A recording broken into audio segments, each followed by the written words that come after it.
You see, there's a peculiar thing about life that most of us have never truly questioned. We live as though what we desire lies somewhere ahead, hidden behind the next door, the next achievement, the next sunrise.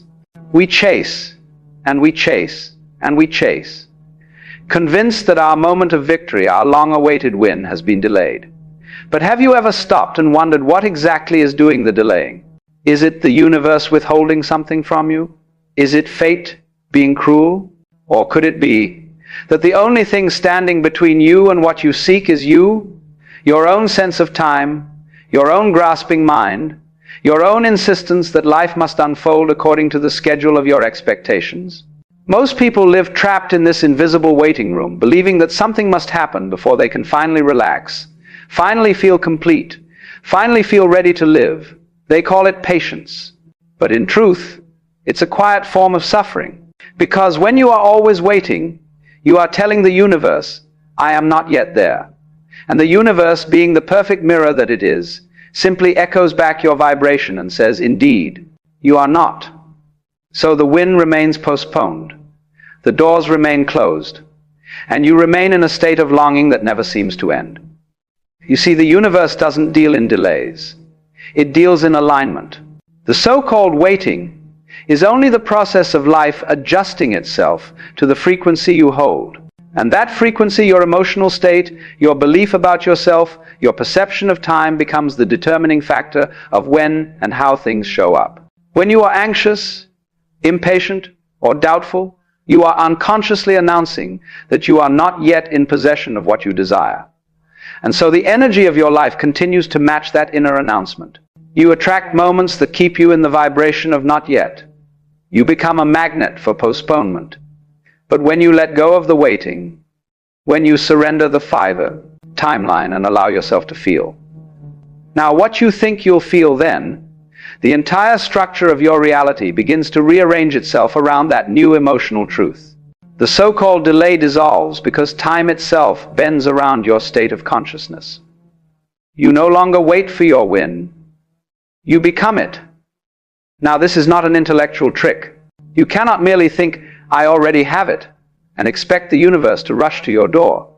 No, it requires a shift so deep that it transcends thought altogether. It's the moment when the thinker ceases to grasp, and instead simply is. When you feel gratitude not because something has happened, but because you finally realize it already is happening. The human mind, however, finds this deeply uncomfortable. It's been trained to operate on a system of cause and effect. If I do this, then I'll get that. If I wait long enough, eventually it will come. But the universe doesn't operate in linear steps, it dances. It responds not to the ticking of the clock, but to the rhythm of your being. Imagine standing before a mirror. You smile, and the reflection smiles instantly. But if you frown, and then wait for the reflection to smile first, you'll wait forever. This is precisely what we do with our dreams. We stand before the mirror of reality, frowning in disappointment, demanding that the reflection show joy first. And because it doesn't, we assume the universe has delayed our win. But the truth is simpler and far more beautiful. Your win was never delayed. It was only waiting for you to smile first. You see, life is not holding back your blessings, it's holding space for your readiness. It's like a door that opens the moment you stop pushing against it. The very act of trying too hard keeps it shut. You must understand, manifestation is not a race toward the future. It is the collapse of time into now. It's the realization that everything you desire already exists in the field of infinite possibility, and your state of being determines how quickly or slowly you tune into it. The so-called delay is simply the time it takes for your energy to align with the frequency of what you want. Let's go deeper. Every emotion you feel emits a signal. Every thought you dwell upon programs that signal with information. When you desire something but also doubt it, you are sending mixed frequencies. One says, I want it. The other says, I don't believe it. The universe, in its infinite precision, doesn't choose sides. It simply mirrors both. And so your experience becomes a tug-of-war between desire and disbelief, movement and resistance. It's like trying to drive with one foot on the accelerator and the other on the brake. You wonder why you're not moving, but you've been the one holding yourself in place. The delay is not divine punishment, it's energetic confusion. The universe isn't ignoring you. It's waiting for you to send a clear signal. So when you ask, why hasn't it happened yet? Listen carefully to the vibration underneath that question. It often carries an undertone of lack, of fear, of impatience. And that undertone becomes the dominant signal.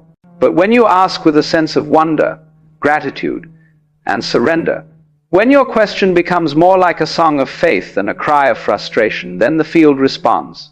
Because now, you are no longer doubting the unfolding. You are participating in it. The win is not delayed, my friend. It is simply in the process of becoming visible through the veil of your own resistance. Now here's the paradox. The moment you stop needing the outcome starts moving toward you. Because in that moment, your energy becomes pure. You are no longer vibrating lack, you are vibrating wholeness. You are no longer chasing, you are allowing. And what you allow flows freely. You see, the universe loves surrender. Not the kind of surrender that means giving up, but the kind that means giving in into trust, into presence, into the intelligence of life itself. When you let go of your mental calendar, you make room for the divine to operate outside of time. And that's where the miracles happen. We often misunderstand what it means to trust the universe. We think it means sitting idly, doing nothing, and waiting for things to fall into place. But true trust is active. It's a state of inner coherence, where your thoughts, emotions, and actions are all aligned with faith rather than fear. It's waking up each morning and living as though the thing you desire is already done. Not because you're pretending, but because on some level you know it is. It's like a seed in the soil. You don't dig it up every morning to check if it's growing. You water it, you nurture it, you trust the process. You understand that just because you can't see it doesn't mean nothing is happening.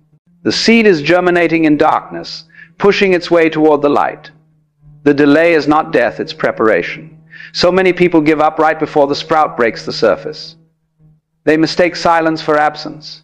They say it's not working, and so they stop watering. And the seed so close to blooming dries up in the soil of doubt. But if you could see the invisible, if you could peer beyond the limits of your senses, you would realize nothing has been delayed. Everything is unfolding exactly as it should. The win is already on its way. In fact, it's already here. The only reason you can't see it yet is because you're still looking through the lens of time, through the narrow corridor of not yet. But in the quantum field of infinite possibility, everything exists simultaneously. Your success, your healing, your love, it's all here. Vibrating at a frequency your current state of consciousness has not yet tuned into. Change your vibration, and you change the channel.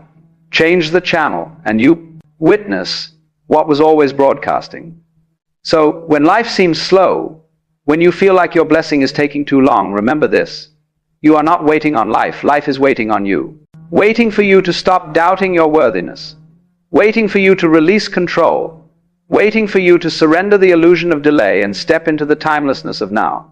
Because once you do, the flow resumes. What you've been calling delay was never punishment, it was protection. Protection from receiving something you weren't yet ready to hold. For what good is a manifestation that your nervous system cannot sustain? The universe will not give you a castle when your foundation is still shaking. It will first steady your ground, strengthen your roots, purify your intention. That's what the delay is doing. It's refining you. So instead of cursing the delay, thank it. It is proof that the universe is wise enough to prepare you before it blesses you. It's not saying no, it's saying not yet, beloved. Because I love you too much to let you break under what you're not yet ready to